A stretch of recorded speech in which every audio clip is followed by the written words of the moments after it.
کمال card ادھر لیا سر، تھوڑا سا ادھر کارڈ ادھر لیا، ایک سیکنڈ ادھر آ جاؤ خود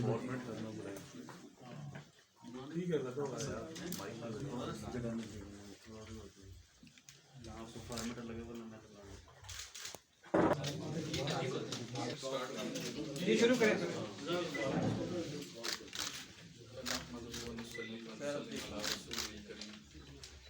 اما بعد فاعوذ باللہ من الشیطان الرجیم بسم اللہ الرحمن الرحیم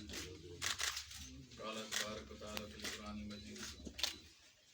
وَلْتَكُن مِّنكُمْ أُمَّةٌ يَدْعُونَ اس پریس کانفرنس کو کور کرنے کے لیے یہاں پر آئے۔ آج کا جو موضوع ہے وہ ہمارے اینگل سے بڑا حساس موضوع ہے کہ ہمارے ملک کا جو امن ہے یہ ہماری عقیدت اور ہمارے جتنے بھی مسلک ہیں ان کے ساتھ جڑا ہوا ہے۔ جب تک مسلکی اعتبار سے امن کا قیام نہیں ہوتا، مسلکی اختلافات ختم نہیں ہوتے، اس وقت تک پاکستان جیسے ملک میں ریلیجسلی سینسٹیو لوگ ہیں،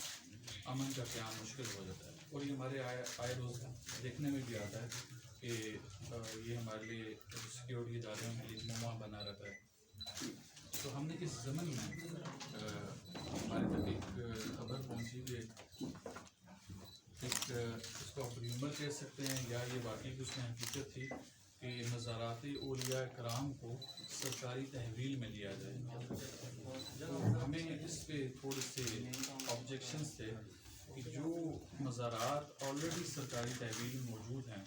جب تک ان کا کنسٹرکٹیو یوز نہ ہو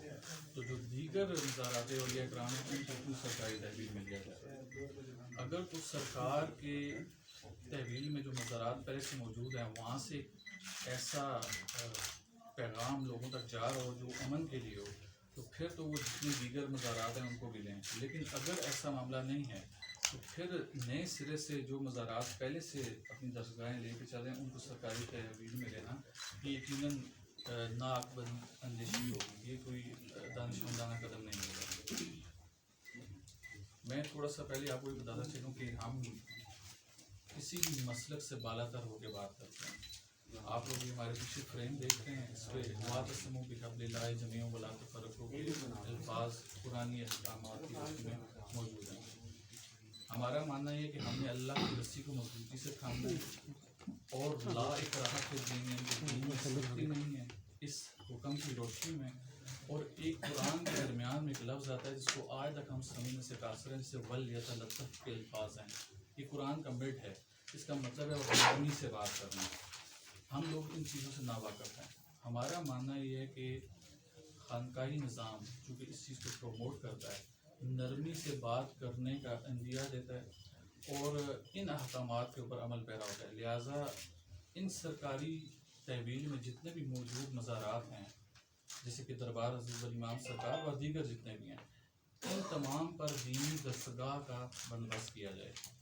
وہاں سے دین کا وہ پیغام جائے جو کہ محکمات کے زمرے میں آتا ہے، جو کہ متشابہات کے زمرے میں نہیں آتا ہے۔ سورہ آل عمران میں اللہ تعالیٰ نے واضح فرما دیا کہ آپ کا کام ہے کہ آپ محکمات کو جو الکتاب ہیں ان کے اوپر زور دیں۔ لہٰذا جتنے بھی عالم دین ہیں ان کا یہ کام، یا خانقاہوں کے جو گدی نشین ہیں ان کا کام یہ ہونا کہ چاہیے کہ ضروریات دین پہ توجہ دیں، کہ انسان سے سوال آخرت میں کس چیز پر ہونا ہے۔ ایسا نہ ہو کہ متشابہات کے چکر میں پڑے رہیں اور مشاجرات کے چکر میں پڑے رہیں۔ یہ چیزیں وہ ہیں جو کہ ہمارے ملک کو بھی کھوکھلا کر رہی ہیں اور ہماری جو دین کی اصل اساس ہے اس سے ہمیں دور لے کے جا رہی ہیں۔ اب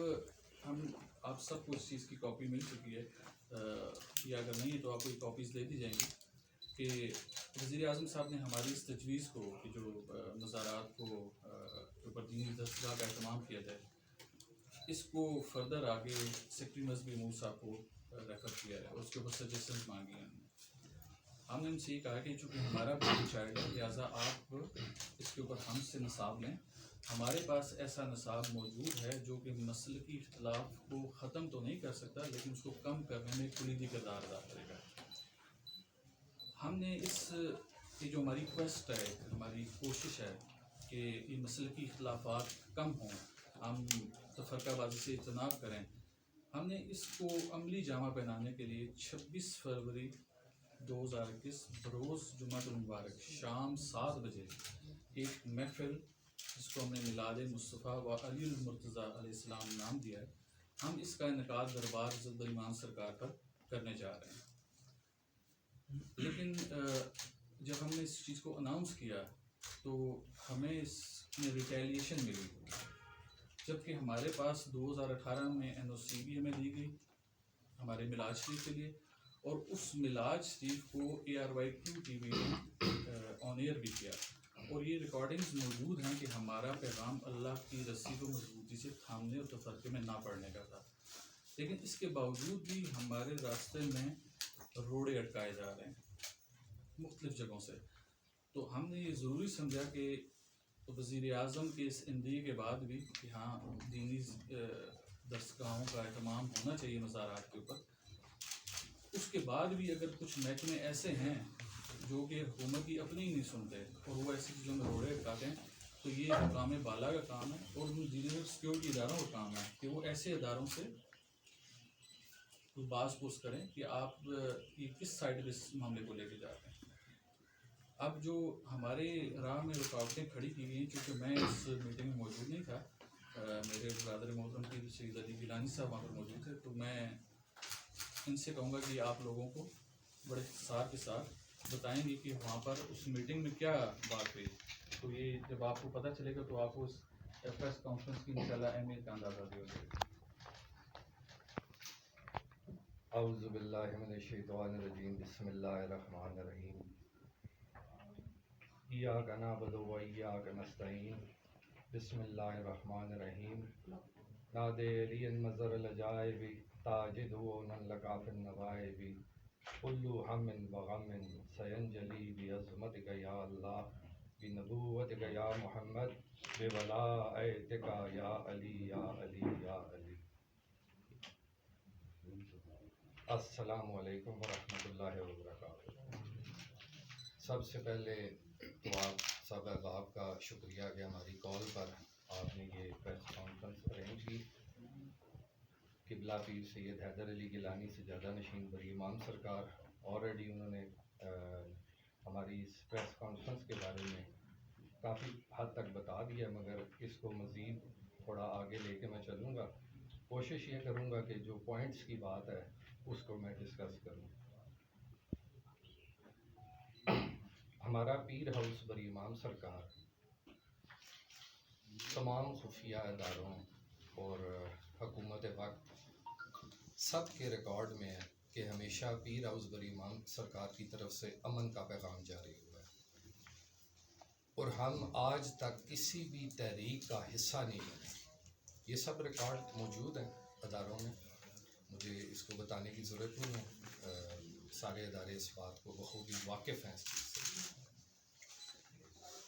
اس کے باوجود کیونکہ ہم بات کرتے ہیں مومن مسلمان کی فرقہ واریت سے بالا تر ہو اس میں تو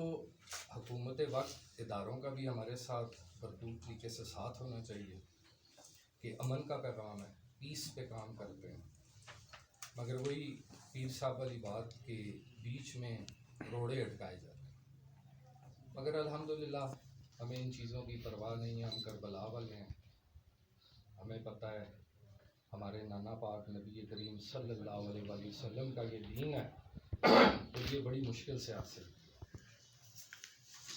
اس میں مختلف قسم کی امینڈمنٹس کے لیے ہم آواز اٹھائیں گے اگر اس کو کسی اور رخ پہ